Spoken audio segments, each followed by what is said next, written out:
morning, student. How are you? I hope you are fine. Okay, now today again I'll start this lesson that is going on already, the measurement simulation.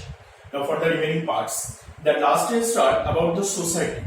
Now from the society, the next point is about the family. Now what is the family system on that time? That due to the measurement civilization, on the time they followed the patriarchal, their families, the patriarchal in nature. What is the meaning of the patriarchal in nature?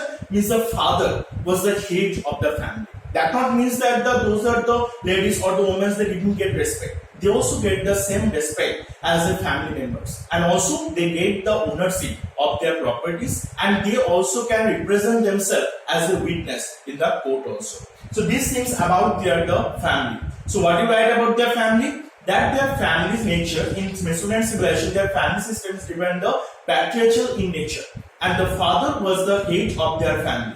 And also those are the women members, they are present in their houses. They also get treated the same respect they also get from the other peoples. And they also get their own property owners, they also get their properties. And also they are make the witness, they are represent themselves as a witness in the court.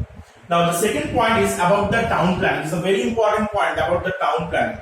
Now in the Mesopotamian civilization, their cities are divided into the three parts. What are the three parts? First one is the sacred areas, second one is the outer town, and the third one is the walled city. Now those are the sacred area that is present in the inside or the center of this civilization or their civilization. Those are the center point, or those are the middle portion, they are the sacred area. In this area, no one peoples they are not living. Only those are the god, their main god, their temples like the Jigara, their temples are being present on that region.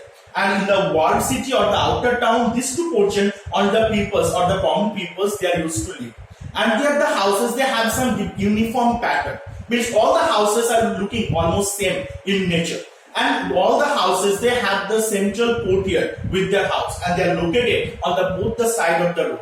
And also in their houses, they are made by they are making their houses by the sandstone and also by the sun-dried bricks. So this is about the town plan. So what I say about the town planning? The town center in the Mesopotamian civilization, their town are divided into three parts. First one is the sacred area, second one is the outer town, and the third one is the walled city. And the sacred area only it's available for those are making the temples or the head god temples. And those are the outer town and the walled city where the peoples are used to live. And this is their houses are almost a uniform in pattern. And every houses they have the central courtyards. And those are the central empty courtyard. And also these houses are made by the sandstone and the sun-dried bricks. Now the next point, then you go for the occupation. Occupation means what are the peoples they are take for their living, for earning money. And all the peoples they are not involved in the same type of occupation. They have the different type of occupation that are taken by through the peoples or the Mesopotamian people. Now what is the first one? First is the agriculture. That agriculture, as we know, that according to the location, that the main occupation for the Mesopotamian peoples was the agriculture.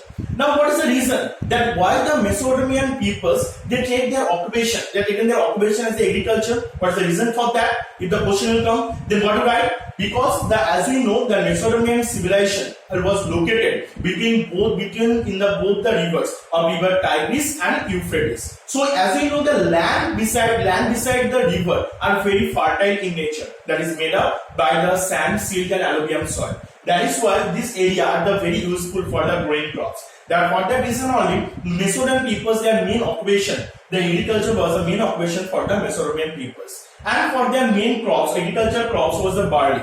And beside the barley, they also cultivate the different vegetables and the fruits also they've been cultivated. And those are the cattle and the sheep that are domesticated through the Mesopotamian peoples for the first time. And Mesopotamian peoples they start the irrigation process. You know what is the irrigation process? Irrigation process means that when the rainfall is not occurred in a proper way, that time peoples for the agriculture process, they take the water from the river or from the canal and they doing their agriculture process. This process is known as the irrigation process. That is very useful for their agriculture development. And this process are first started through the Mesopotamian peoples. Now the next occupation is the potteries. The pottery means those are the peoples that they another main occupation on that time. how we know about this occupation that the peoples on that time they also doing the potteries? When the archaeologist peoples they are digging the soil in the Mesopotamian civilization region, that time they get the many utensils or the pots that made by the muds, these all the things when they dig, after they take out from the soil, that time they are able to know that these all are the things they are making by the Mesopotamian people. So from seeing this we can understand that on that time also the peoples are very useful or very active in this pottery, this occupation. And the third one is the art and craft. Art and craft means those are the things they are made, especially those are the weapons, tools they are made by the copper or the silver they are used to make it. And not only this, those are the jewelries also they are made by through the gold, silver, copper they using for making it. And most of them the peoples are doing their occupation as a weaver also. Means the weaving they also take there as a occupation. And the last one is the trade. The trade means the business. Most of the people they are making the trade or business. They send the goods from one place to another place, like the different areas, like the west coast of Africa, eastern coast of Africa, West Asia, and Anatolia. These are the regions where they are doing their trade. And also these are during the trade, there are the many things they have to send from one place to another place. And the Indus Valley civilization region also, they get some Mesopotamian seals that prove on that time the peoples are used to doing the trade with the peoples in the Mesopotamian and between the Indus Valley civilization. And those are the lapis lazuli. These are the very precious stone, or they are imported from the Afghanistan. And also the many things they have to export from this region also. So I hope you have to understand this all the points. Next day I discuss that the art and architecture from this portion. Okay, today I have to share. Thank you.